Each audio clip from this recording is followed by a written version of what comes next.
Justin Bieber here. Where would you like to go? Wherever you want to go. What'd you say? What'd you say? በዚህ ዓለም ላይ ዝነኛ የሚሆኑ ሰዎች አሉ። ደግሞም የጋራ ወይም የህዝብ ንብረት የሚሆኑ ሰዎችም አሉ። አያችሁ ጀስቲን ቢበርም ገና የጉርምስና ድምጹ ሳይቀየር ነበር የህዝብ ንብረት የሆነው። ነገሩ ምን ያህል ከተፈጥሮ ውጪ እንደሆነ ማሰብ አያቅታችሁ። ጀስቲን ህጉ ገና መጠጣት ትችላለህ ብሎ ሳይፈቅድለት በፊት፣ መኪና መንዳት ከመቻሉ በፊት፣ አእምሮ ሙሉ በሙሉ ሳይበስልና ሳይደራጅ በፊት መላው ፕላኔት ስለሱ የየራሱ አቋምና አስተያየት ነበረው። በሚሊዮን የሚቆጠሩ ጀስቲን የማያውቃቸው ሰዎች ስለ ጸጉሩ ያወሩ ነበር። እሱ ብቻ አይደለም፣ ስለ ሰውነቱ የሚያወሩ ነበር፣ ስለ ሴክስ ላይፉ የሚያወሩ ነበር፣ ስለ ሴት ፍቅረኞቹ የሚያወሩ ነበር።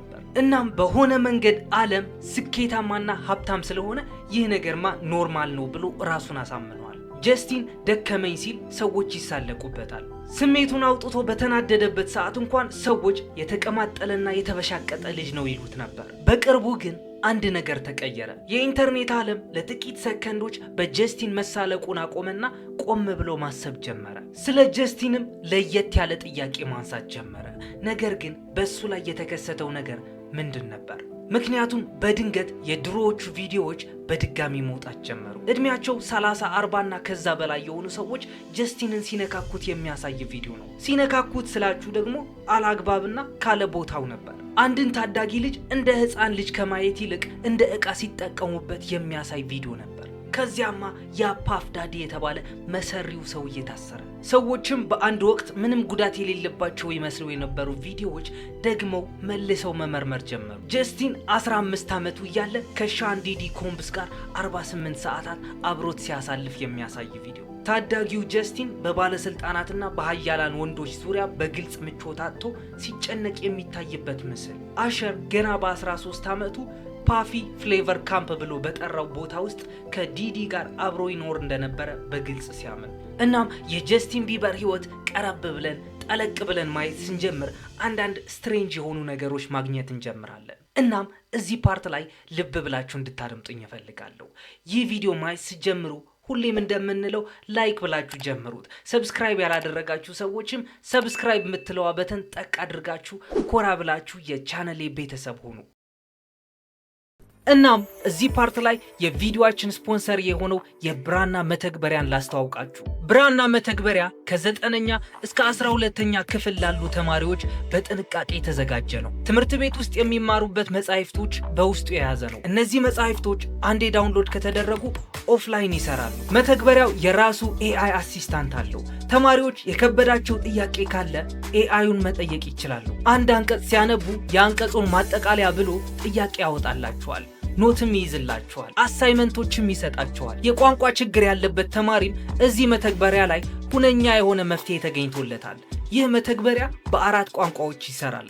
በአማርኛ፣ በእንግሊዘኛ፣ በትግርኛና በኦሮምኛ። እናም የብራና መተግበሪያ ለ20 ተማሪዎች ፍሪ ፕሪሚየም ፓኬጅ ሊሸልም ስለሆነ ኮመንት ላይ ብራና አፕሊኬሽን ብላችሁ ጻፉ። እድለኛ ለሆነ አንድ ተማሪም ኪንድል የመጽሐፍ ማንበቢያ ታብሌት ይሸለማል። በባለፈው ቪዲዮ የነበረው ቻሌንጅም የታብሌቱ አሸናፊ ታውቋል። ሽልማቱ ይቀጥላል። እናንተም መሳተፋችሁን እንዳታቆሙ። ሆሊውድ ውስጥ አንድ ምህረት የማያውቅ ማሽን አለ።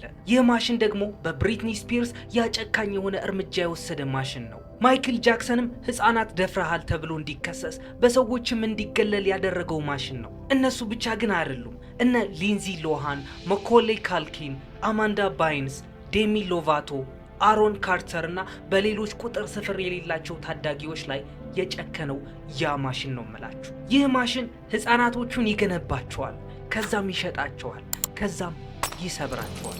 ከዚያስ ከስብራቱ ትርፍ ማጋበስ ይሆናል። አያችሁ ጀስቲን ሰውነቱ ላይ ከምታዩቸው ከነዛ ንቅሳቶች በፊት፣ አመፀኛ ሆኖ ከመታሰሩ በፊት፣ መጥፎ ጓደኞች አብዝቶ እጽ መጠቀም ከመጀመሩ በፊት ያ ልጅ የሌሎች አርቲስቶች ዘፈኖች በራሱ ስታይል ወይም ከቨር እየሰራ ዩቲዩብ ላይ የሚጭን ታዳጊ ነበር። አያችሁ ይህ ነጥብ ደግሞ ትልቅ ትርጉም አለው። አያችሁ ጀስቲን በሆሊውድ ውስጥ አይደለም የተወለደው ወይም ኒፖ ቦይ ተብሎ የሚጠራ የዝነኛ ልጅም አይደለም። እናቱ ፓቲ ማሌክ ትባላለች። ለብቻዋ ሲንግል ማም ሆና ነበር ያሳደገችው። አቅማቸው አነስተኛ ለሆኑ ወገኖች በተዘጋጁ የመኖሪያ ቤቶች ውስጥ ይኖሩ እንደነበርና በከፍተኛ የኢኮኖሚ ችግር ውስጥ ይንገላቱ እንደነበር የሚናገሩ ታሪኮች አሉ። ከዚያም በድንገት የኢንተርኔት ዓለም መጣ። ጀስቲን እዛ ዩቲዩብ ላይ ከሚጭናቸው ቪዲዮዎች አይቶ ይህ ልጅማ ተሰጥኦ አለው ብሎ በጀስቲን ተማምኖ ዲስከቨር ያደረገው ሰው አለ። እሱም ስኩተር ብራውን ይባላል። ብዙም ሳይቆይ አሸር አሰልጣኙና መካሪ ሆነ። በመቀጠልም ትላልቅ የሚባሉ የዓለማችን የሙዚቃ ኩባንያዎች ጀስቲንን ይቀራመጡት ጀመር። በዚህ ምክንያትም ነበር በአንድ ጀንበር ውስጥ ዓለም አቀፋዊ ክስተት የሆነው። ነገር ግን ጀስቲን ቢበር ዝነኛ የሆነው በሶሻል ሚዲያው ዘመን ነበር። ያ ነገር ደግሞ ሁሉም ነገር ይቀይረዋል። እያንዳንዱ ግራ የተጋባበት የእድገት ምዕራፍ፣ እያንዳንዷ ስህተት፣ እያንዳንዷ ስሜታዊ ቅጽበት፣ እያንዳንዷ የተሳሳተች ውሳኔ ለዘላለም በቪዲዮና በፎቶ ተመዝግቦ ቀረ። እናም ጀስቲን ቢበር በሚሊዮን ለሚቆጠሩ ህዝቦች ያቀርብና ይዘፍን ነበር። በታዳጊነት እድሜ ስለሚመጣ ዝና የሚያጠኑ ባለሙያዎች የሚናገሩት ነገር አለ። ይህ አይነቱ ከፍተኛ ጫና የወጣቶችን ስሜታዊ መዋቅር ሙሉ በሙሉ መልሶ ይቀርጸዋል። በተለይ ሰዎች ስምህ እየጠሩ ሲጮሁና ሲያጨበጭቡልህ ያ ነገር በጣም ሱስ ያስይዛል። ከዚያም በአንድ እሁድ ቀን ነው ያ ሁሉ ጭብጨባ በከባድ ትችት የሚተካው። የድሮዎቹ የጀስቲን ቢበር ቪዲዮዎች መለስ ብላችሁ ማየት ሲጀምሩ የሚያስደነግጡና የሚያስገርሙ ነገሮች ማየት ትጀምራላችሁ። ምክንያቱም በጣም ብዙ ሰዎች ካለ እድሜያቸውና ካለ ቦታቸው ከጀስቲን ቢበር ጋር ይንቀሳቀሱ ነበር። ያን ጊዜ ማንንም ሰው ስለዛ ነገር ጥያቄ አላነሳም ነበር። እንደውም ሰዎች እንደዛ አይነት ሁኔታ ሲፈጠር ሲያዩ ይስቁ ነበር። ያ በአሜሪካን ሚውዚክ አዋርድስ ላይ የተከሰተውና ብዙዎችን ያሳፈረው የጄኒ ማካርቲ ቅጽበት አለ። ጄኒ መድረክ ላይ ጀስቲንን እቅፍ አድርጋ ስትስሞ ያሳያል። መሳም ብቻ ግን አይደለም፣ ካላግባብ የማይሆን ቦታም ስትነካካው ያሳያል። ጀስቲንም በግልጽ ምቾት አጥቶና ተጨንቆ ይታያል። ከድርጊቱ በኋላም አይ ፊል ቫዮሌትድ ይላል፣ ወይም ክብሬ የተነካና የተደፈርኩ ሆኖ ይሰማኛል አለ። የሚገርመው ነገር ግን ታዳሚው በግልጽ ይሳለቅና ይስቅ ነበር። እስኪ እዚህ ፓርት ላይ የሰዎችን ጾታ ገልብጣችሁ አስቡት። አንድ ትልቅ ጎልማሳ ሰው በቀጥታ የቴሌቪዥን ስርጭት ላይ አንዲት የ16 ዓመት ታዳጊ ሴትን በኃይል ይዞ ሲስማትና እሷም ክብሬ ተደፈረ እያለች ስትናገር፣ እንደዚህ አይነት ነገር ቢፈጠር የሰውየው ሙያና ህይወት ያበቃለት ነበር። ነገር ግን ጀስቲን ወንድ ልጅ ስለሆነ ሰዎች እንደ ቀልድና እንደ መዝናኛ አዩት። ከዚያም ኬቲ ፔሪ በቃለ መጠይቆች ወቅት እሱን ስትነካካው የሚታይበት ምስል አለ። ጄምስ ኮርደንም ወደሱ ተጠግቶ ጀርባውን እየነካካ ሽቶህ በጣም ደስ ይላል ይለዋል። ሊያ ሬምኒም ደጋግማ ስለ ወሲብ ጥያቄዎችን ስታነሳበት፣ የሬዲዮ አቅራቢዎችም ከአንድ 15 ዓመት ታዳጊ ልጅ ጋር ስለ ወሲባዊ ህይወት ለመወያየት ሲጠሩ፣ ዴቪድ ለተርማንም በቃለ መጠይቆች ወቅት እጁን ይዞ በኃይል ሲስበውም ያሳያል። ይህ ነገር እየተለመደ ከመምጣቱ የተነሳ ፓተርን መሆን ጀመረ። ጀስቲንም በትክክል ምን እየተካሄደ እንዳለ በስሜት ደረጃ ተረድቶ ራሱን ለመጠበቅ ገና ሳይበቃ በፊት ነበር። በሻን ዲዲ ኮምብስ ላይ የፌዴራል ምርመራዎች በብዛት ሲፈነዱ ኢንተርኔት ወዲያውኑ የቆዩ ቪዲዮዎችን እንደገና ማስታወስ ጀመረ። በተለይም ዲዲ ጀስቲን ቢበር ለ48 ሰዓታት ያክል ከኔ ጋር ነው የሚልበት ቪዲዮ ላይ። በዚያን ጊዜ እርግጠኛ ነኝ ይህ ነገር እንደ ቀልድ ነበር የታየው። አሁን ሆናችሁ ስታዩት ግን በጣም ውስጣችሁ የሚያስጨንቅ ቪዲዮ ሆኖ ታገኙታላችሁ። ከአመታት በኋላ አሸር ፓፊ ፍሌቨር ካምፕ ብሎ በሚጠራ ቦታ የአዋቂዎች ሁኔታዎችን፣ ፓርቲዎችንና የወሲብ ድግሶችን እንዳየ ተናግሯል። ከዚያም አሸር የሆነ ጥያቄ ተጠየቀ። እሱም የራስህ ልጆች በእንደዚህ አይነት ቦታ እንዲገኙ ትፈቅዳለህ ወይ ሲባል መልሱ በፍጹም አላደርገውም ነበር ያለው። እንደነገርኳችሁ አሸር የጀስቲን ቢበር መካሪና አሰልጣኝ ነበር። በዚህ ጊዜ ግን ጀስቲን ቢበር ትልቅ ሆኗል። እድሜው 16 ወይም 17 ገደማ ነበር። እናም የሁኔታው ድባብ በጣም ከባድ ነበር። ዲዲ ከጀስቲን ጋር እየተሳሳቀ ያለ ለምን እንደማይደውልለት አስጨንቆ ጠየቀው። ጀስቲን ግን ያ ሁኔታ ያልተመቸው ይመስል ነበር። You ain't been calling me and hanging out the way we used to hang out. Well, you try to get in contact with me, through all my, partners and whatnot. But አሁን ጉዳዩ ካለፈ በኋላ ነው ኢንተርኔቱ ወደ ኋላ ተመልሶ ቪዲዮዎችን መመርመር የጀመረው። በእርግጠኝነት እውነቱን ማንም አያውቅም፣ ግን ሰዎች የሚያውቁት አንድ ነገር አለ። የጀስቲን ቢበር ሙሉ የታዳጊነት ህይወት በመዝናኛ ኢንዱስትሪ ውስጥ ካሉ በጣም ኃያላን አዋቂዎች ዙሪያ ነበር። ኃይል ደግሞ የአንድን ክፍል አየርና ክብደት ይቀይራል። በተለይ ደግሞ ልጆች ሲካተቱ። ውሎ አድሮ ጀስቲን ቢበር ያ ቤቢ በሚለው ዘፈኑ የሚታወቀው ተወዳጅና ምስጉን ህፃን መሆኑ አበቃ። አሁን ላይ ሁሉም ሰው በፍቅር የሚጠላው ልጅ ሆኗል። የተቀማጠለና የተበላሸ ዝነኛ ልጅ ሆነ። በየቀኑ ቲቪ ከከፈታችሁ ጀስቲን ቢበር ዜና ላይ ነው የምታዩት። በአድናቂዎቹ ላይ ምራቁን ተፋ፣ ጎረቤቶቹ ላይ እንቁላል ወረወረ፣ ፓፓራዚዎችን አስፈራራ፣ ካለምንም ጥንቃቄ በፍጥነት ይነዳል፣ የእጽ ሱሰኛም ሆኗል። እንደዚህ የሚሉ ወሬዎች በየቀኑ የምትሰሟቸው ወሬዎች ነበሩ። ከዚያም በ2014 በማያሚ ውስጥ ሰክሮ በማሽከርከር ምክንያት በቁጥጥር ስር ዋለ።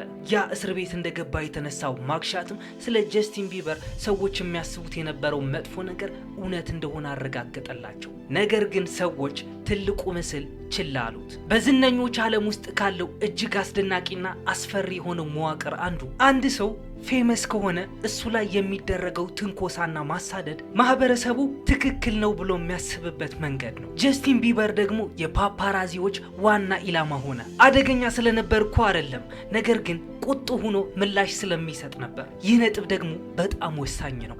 እንዴት እንደሆነም ላስረዳችሁ። የፓፓራዚ ባህል የሚመገበው የሚተነፍሰውና የሚኖረው በሰዎች ስሜታዊ መልስ ነው። አንድ ዝነኛ ሰው በዝምታና በተረጋጋ መንፈስ ጥሏቸው ቢሄድ ምንም የሚወራ ነገርም ሆነ ዜና ያገኙም ማለት ነው። ነገር ግን ያ ሰው ቢጮህስ ቢያለቅስስ ወይም ፓፓራዚዎቹን ቢያስፈራራቸውስ ያኔ ጉዳዩ ከፍተኛ ገንዘብ የሚያስገኝ እድል ይሆናል። ጀስቲን ታዲያ ዘወትር ይቆጣና ይበሳጭ ነበር። ነገር ግን እስኪ ሁኔታውን በስነ ልቦና መነጽር እዩት። የማታውቋቸው ሰዎች የእናንተ ስሜትና ቁጣ ወደ ገንዘብ ሲቀይሩት፣ ጠዋት ከእንቅልፋችሁ ነቅታችሁ በበራችሁ ደጃፍ የካሜራዎች ማዕት ተደርድሮ ብታገኙስ? ፕራይቬሲ የሚባል ነገር ባይኖራችሁስ? በሚሊዮኖች የሚቆጠሩ ሰዎች እናንተ ያጠፋችሁትን ነገር በ10 ሰከንድ ውስጥ በቪዲዮ አይተው እናንተ ማን እንደሆናችሁ ሳያውቁ ሲጠሏችሁ አስቡት። ብሪትኒ ስፒርስም በትክክል የገጠማት ተመሳሳይ ነገር ነበር።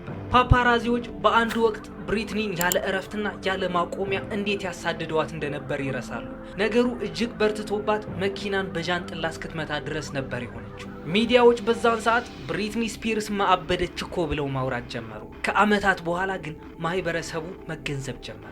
ምናልባት እውነተኛው እብደት የነበረው ያ የተፈጠረው አካባቢና የከበባት ስርዓት ራሱ እንጂ እሷ አልነበረችም። ተመሳሳይ ነገርም በማይክል ጃክሰን ላይ ደርሷል። በማይክል ጃክሰን ብቻ ሳይሆን በሊንዚ ሎሃንም ደርሷል። በኤሚ ዋይንሃውስም ደርሷል። ምክንያቱም ዝና ፍላጎትን ይፈጥራል። ፍላጎት ደግሞ የቅርብ ክትትልና አሰሳ ወይም ሰርቬይላንስ ይወልዳል። ክትትሉ ደግሞ ስነ ልቦናዊ መታወክና መሰባበርን ያስከትላል። ያ የእናንተ መሰባበር ደግሞ ለሚዲያዎችና ለፓፓራዚዎች ትርፍን ያስገኛል። አዙሪቱ ይህ ይመስላል። በመዝናኛ ዓለም ውስጥ ስለሚፈጸሙ ብዝበዛና ጭቆና ውይይቶች በሚነሱበት ጊዜ ሰዎች ዘወትር የሚጠቀሙበት አንድ የተለመደ መከላከያ አለ። ይህንን ህይወት እኮ ማንም አላስገደዳቸውም፣ ራሳቸውን የመረጡት የሚል። ለመሆኑ በትክክል መርጠውታል? ደግሞስ ከልባቸው ነው? አንድ የ13 ዓመት ልጅ መላውን ዓለም የሚያናውጥ የስነ ልቦና ጫና መረጠ ነው የምትሉኝ? አንድ የ14 ዓመት ታዳጊ ፓፓራዚዎች መቆሚያና መቀመጫ እስኪያሳጡት ድረስ ይህንን ህይወት መረጠ ነው የምትሉኝ? አንድ የ15 ዓመት ልጅ ታዳጊስ ኢንተርኔት ላይ መሳቂያ መሳለቂያ እንዲሆን መረጠ ነው የምትሉኝ?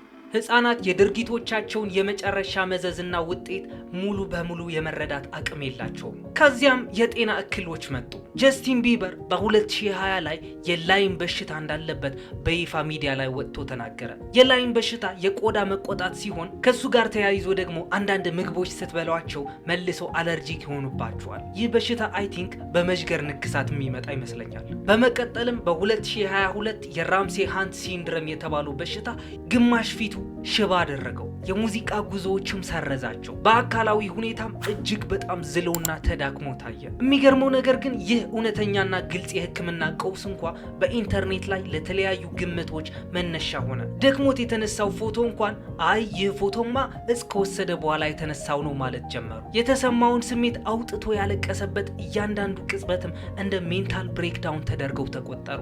በአንድ ወቅትማ ሰዎች ጀስቲን ቢበርን እንደ አንድ እውነተኛ የሰው ልጅ አድርገው መመልከታቸውን አቁመው ነበር።